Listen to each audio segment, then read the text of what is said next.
Breaking news Hyderabad మహానగరంలో chit funds పేరుతో మరో భారీ మోసం వెలుగులోకి వచ్చింది. భారీగా నగదు పోవడంతో బాధితులంతా లబోదిబోమంటున్నారు. తమకు న్యాయం చేయాలంటూ వారంతా పోలీసులను ఆశ్రయించారు. పోలీసులు కేసు నమోదు చేసి దర్యాప్తు చేపట్టారు. నగరంలోని మీర్పేట పరిధిలో ఈ ఘటన జరిగింది. స్థానిక వైష్ణవి కాలనీ అధ్యక్షుడు సురేష్ కుమార్, అతడి భార్య వెంకట సాయి చిట్ ఫండ్స్ పేరుతో వ్యాపారం చేస్తున్నారు. గత 10 ఏళ్లుగా వీరు చిట్టీలు నిర్వహిస్తూ ప్రజల నుంచి భారీగా ఈ దంపతులు నగదు సేకరించారు.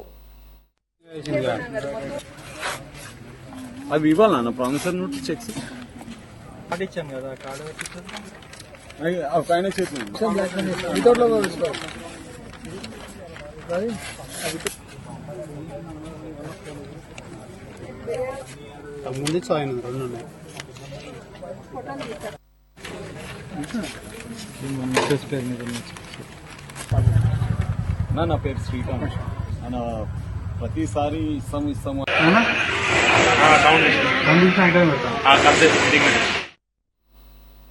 ఒక్కొక్కరి నుంచి 2,50,000 రూపాయల నుంచి 10 లక్షల వరకు నగదు వసూలు చేశారు.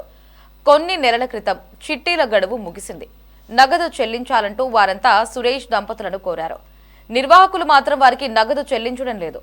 చెక్కులు, ప్రామిసరీ నోట్లు ఇచ్చి కాలయాపన చేస్తున్నారు. తమకు రావాల్సిన నగదు ఇవ్వాలంటూ వారిని నిలదీశారు. దీంతో దంపతులు నిర్లక్ష్యంగా సమాధానం చెబుతున్నారు. అంతేకాకుండా ఏం చేసుకుంటారో చేసుకోండి అంటూ బెదిరింపులకు దిగుతున్నారు. దీంతో బాధితులంతా మీర్పేట్ పోలీసులను ఆశ్రయించారు. తమకు న్యాయం చేయాలని పోలీసులను వారు కోరుతున్నారు. అన్న, నేను మీర్పేటలో ఉంటా. నా పేరు ఎస్కే జిలాని. నేను మీర్పేట నుంచి ఎల్బీ నగర్ చౌరస్ 2 వీలర్ మీద పోతున్నాం. ఆ గాయత్రి నగర్ టర్నింగ్ కాడ మనకు 4 వీలర్ కార్ వచ్చి వెనకంగా గుద్దేసి మా అబ్బాయికి గుద్దిండు. గుద్ది జుట్టు పట్టుకొని డివైడర్ గుద్దుకుంటా పోయిండు. నేను ఆ ప్రెస్ స్టేషన్లో ఉరికి బండి బానెడ్ పట్టుకున్నా కూడా ఆపుతలేడు అతను. అది అట్లానే నాకు మన మందమల్లమ్మ చౌరస్తా కానించి బాలాపూర్ చౌరస్తా కమాన్ ఉంది కదా, కమాన్ కాడంగా యూటర్న్ తీసుకొని మళ్ళీ మందమల్లమ్మ కాడ జనాలు ఆపిండాడు. ఆపి నేను బండి ఇచ్చిపెట్టంగానే మళ్ళా వెళ్ళిపోయిండు. మా అబ్బాయికి చాలా దెబ్బలు తగినాయి. మా అబ్బాయి నైటింగల్ హాస్పిటల్లో ఉన్నాడు. చాలా సీరియస్గా ఉన్నాడు. మొత్తం బొక్కలు, కాళ్ళ చేతులు బొక్కలు ఇరిగిపోయినాయి. ఎప్పుడు జరిగింది? 1వ తారీఖు నాడు నైటు. పోలీస్ స్టేషన్లో కంప్లైంట్ ఇచ్చినాము. పోలీసు వాళ్ళు ఎఫ్ఐఆర్ చేస్తున్నారు. ఏమో పోలీసు వాళ్ళు మాకేమైనా సాయం చేస్తే చేయాలి. నేను గరీబోని, కిరాయి ఇంట్లో ఉంటా. మేము వైష్ణవి కాలనీలోనే ఉంటాము. మేము సురేష్ గారి దగ్గర 10 సంవత్సరాల నుంచి చిట్టీలు వేసాము. ఆయనకు హెల్త్ బాగాలేదు అన్నప్పటి నుంచి నేను చూసుకుంటాను, నేను ఇస్తాను అని వాళ్ళ భార్య చెప్పింది. ఇప్పుడు అడిగితేనేమో నాకు తెలియదు అంటుంది. డిసెంబర్లో నా చిట్టి అయిపోయింది.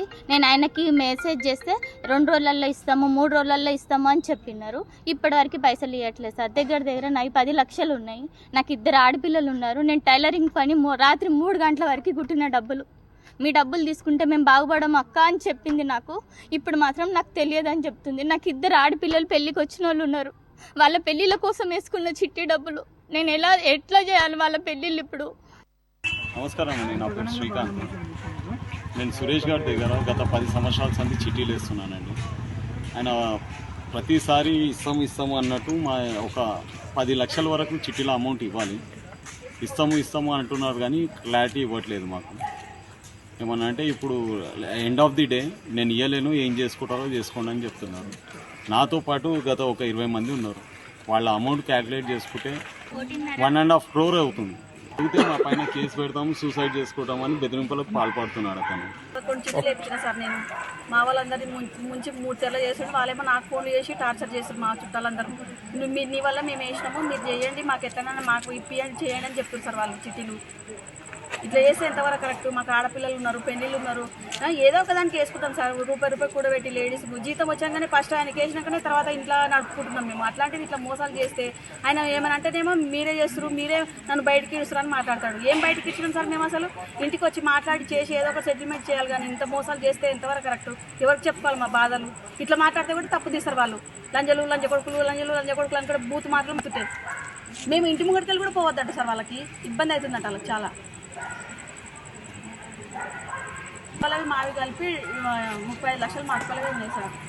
నాది 10 లక్షలు ఉంది, మా ఆడపడుచు వాళ్ళకి 7 లక్షలు ఉన్నాయి. మొత్తం 40 చిల్లరనే ఉన్నాయి సార్ మాది చిట్టీలు. నేను చెప్పుకోలేకపోతున్నా బయటికి. ఇప్పుడు మా అక్క వాళ్ళు నాకు ఫోన్ చేసి ఒకటే టార్చర్ మాకు.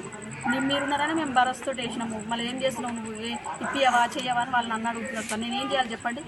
వాళ్ళ కోసం ఊరేసుకోవాలా, వీళ్ళ కోసం ఊరేసుకోవాలి? ఇప్పుడు నేను అన్న నేను మీర్పేటలో ఉంటా. నా పేరు ఎస్కే జిలాని.